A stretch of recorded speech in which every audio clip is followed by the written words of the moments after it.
Salut à tous, c'est Jinko, j'espère que vous allez bien. Et dans cette vidéo, on va voir 5 astuces pour ceux qui viennent de débuter Palworld après la 1.0 ou si vous avez commencé il n'y a pas longtemps, cette vidéo est faite pour vous. Alors pour la première astuce, je vais parler des pals de type nocturne et les passifs nocturnes.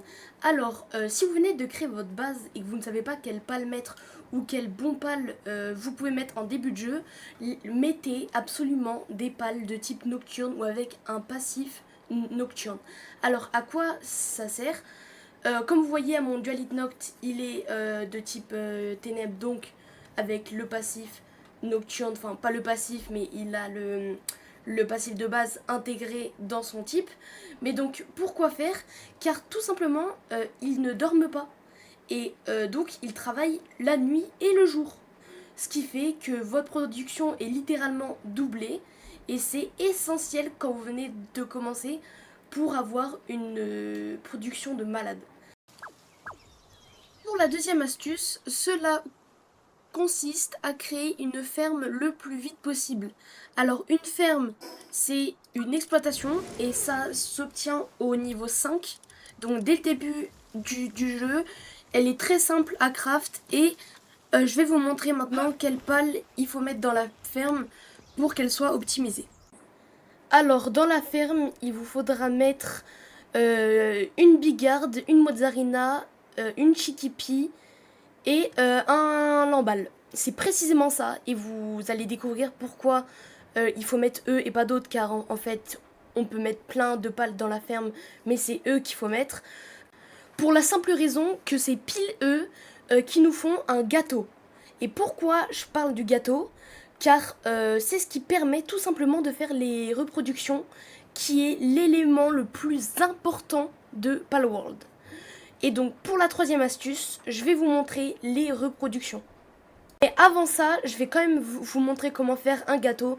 Vous aurez besoin d'une cuisine, n'importe laquelle, même la première. Et vous allez dedans, vous aurez besoin d'un pal de deux types feu, mais ça c'est aise avec la reproduction. Donc moi il me manque juste de la farine, parce qu'en gros vous devez mettre des plantations de blé, mais ça c'est vraiment simple, hein. C'est juste que je pense pas en farm. Mais bref, sur ce, on passe tout de suite à la reproduction. Et la troisième astuce va donc consister à faire des reproductions le plus tôt que vous pouvez. Dès que vous avez obtenu la capacité de faire un élevage, qui est plutôt simple à faire, hein, il faut juste des planches en bois, de la pierre et des fibres.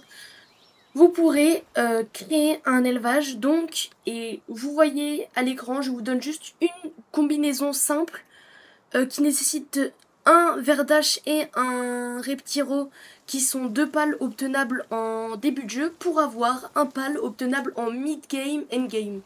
Donc voilà, donc si vous voulez que je fasse une autre vidéo dédiée à ça où je vous donne tous les combos de reproduction, n'hésitez pas à me le dire en commentaire. Mais voilà, vous pouvez faire vos recherches, mais vraiment essayez de faire des reproductions le plus tôt possible dans le jeu, c'est essentiel. La quatrième astuce, c'est une astuce un peu spéciale car très peu de gens le disent, mais vous pouvez capturer les humains. Et alors malheureusement, et ça c'est vraiment dommage, à cause ou grâce mais de la mise à jour de la 1.0, ils ont enlevé la possibilité d'utiliser les capacités des humains quand on les capture. C'est-à-dire que si vous capturez un marchand, vous ne pouvez plus lui acheter des choses, mais il peut toujours travailler pour vous.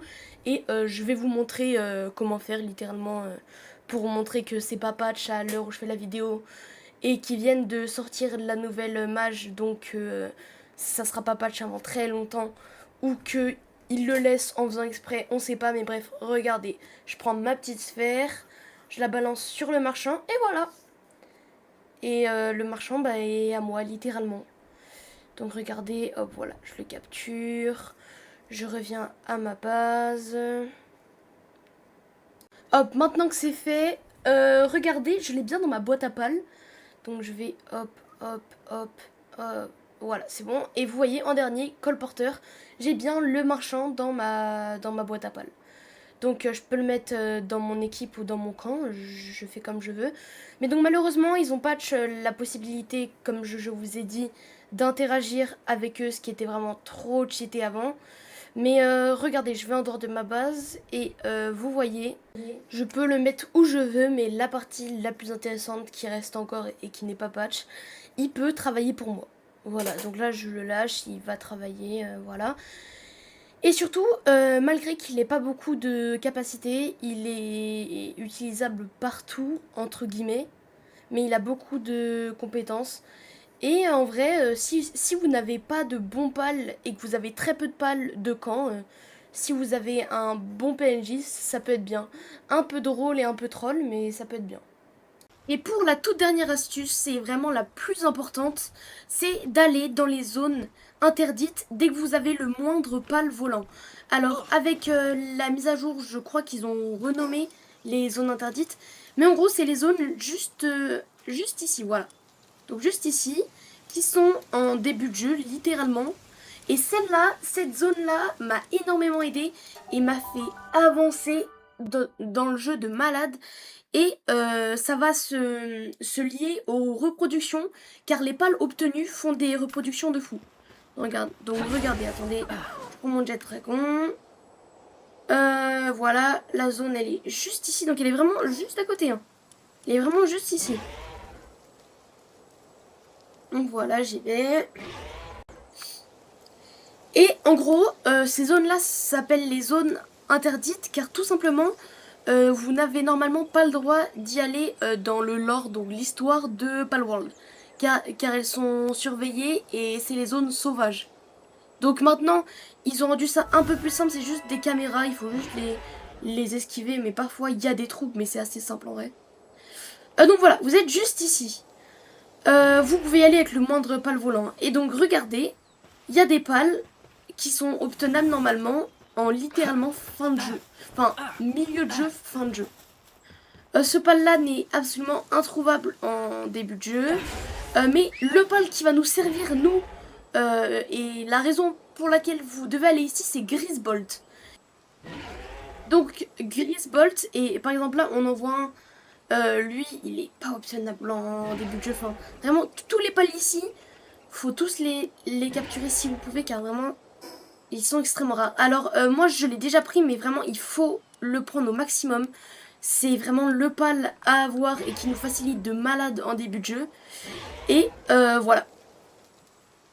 Sur ce, c'est la fin de la vidéo. Je suis vraiment désolée si la vidéo a été de mauvaise qualité ou quoi. Je viens de commencer les vidéos sur mon ordinateur. Je vais essayer de faire de la meilleure qualité pour les prochaines fois. En tout cas, j'ai plein de contenu à vous faire sur Palworld, car j'ai fini le jeu. J'ai vraiment plein de techniques à vous donner, plein de trucs et tout. Donc si vous voulez plus de vidéos, n'hésitez pas à me le dire en commentaire. Sur ce, c'était Jinko et bye.